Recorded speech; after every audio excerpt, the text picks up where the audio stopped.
So my name is Zachary Lutzky, and I'll be interviewing. My name is Elizabeth Ashley. I am a senior, double majoring in environmental science and policy and public policy, looking to go into the field of science communication after graduation, and my specialties lie in sustainability and sustainable living. Fantastic. So what do you know about pollution in the Williamsburg area? So Williamsburg is actually a pretty clean area. Historically, College Creek has been impaired by high fecal coliforms and low oxygen concentration, but recent sampling by the College Creek Alliance does show that our water quality is pretty good at the moment. We have a lot of fish, a lot of flora and fauna, turtles, frogs, birds, and the lake sediments show that pollutants such as heavy metals and radioactive pollution are very low. However, students in the environmental science and geology departments have recently tested and found zinc as an increasing pollutant in the lake, most likely from automobile tires and roofing shingles. And as it usually tends to be, nitrogen is an issue in our water, stemming from non-point source pollution like agricultural, suburban, and golf course runoff. And what would low oxygen content do to affect the water? Low oxygen content can do many things to the water. The first thing is that it can kill off existing creatures in the water who need oxygen as they, breathe through their lungs.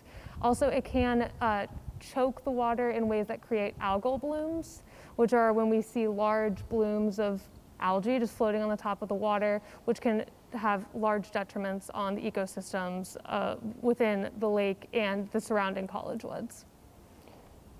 What's the importance of keeping the lake and forest clean?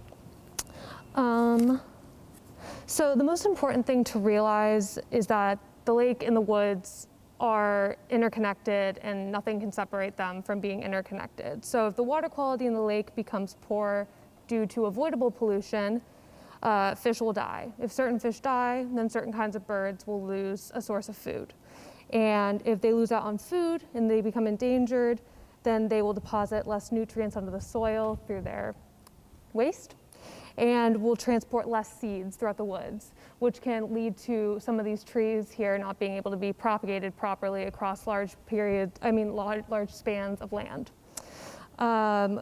And it goes on and on and on in a million different little avenues and cycles. The nuanced balance of an ecosystem, the circle of life, if you will, is not just a media trope or a Disney song.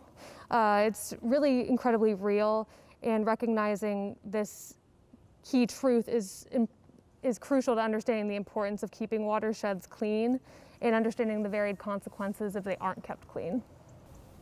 What inspired you for helping pick up the forest when you're in it? My inspiration is kind of twofold. My first would be the breathtaking natural beauty of being able to live near such a beautiful, well-maintained lake and such an expanse of woods. We're just so incredibly lucky, and maybe this is just my own personal love of nature and conservation speaking, but I just can't stand when I see avoidable pollution just chilling on the trails or in the water. And my other source of inspiration stems directly from the academic community that I surrounded myself with here at William & Mary. Being part of the environmental science and policy community has given me access to a wealth of information pertaining to natural spaces, as well as diverse viewpoints of my professors and other peers.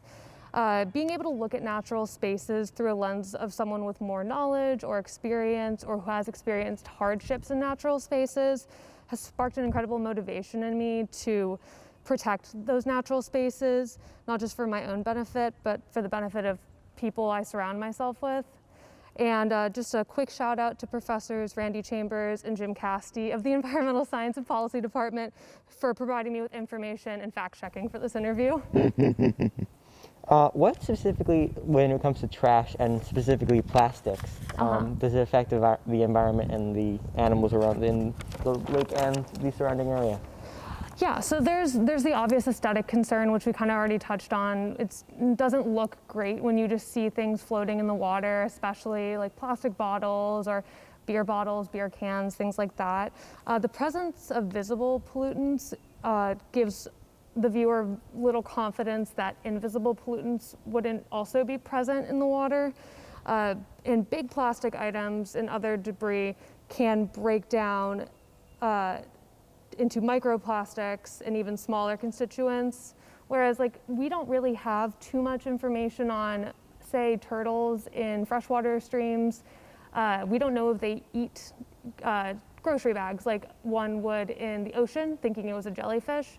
But these microplastics definitely are entering their food webs and affecting how they can reproduce, how they can eat, how their survival rate happens.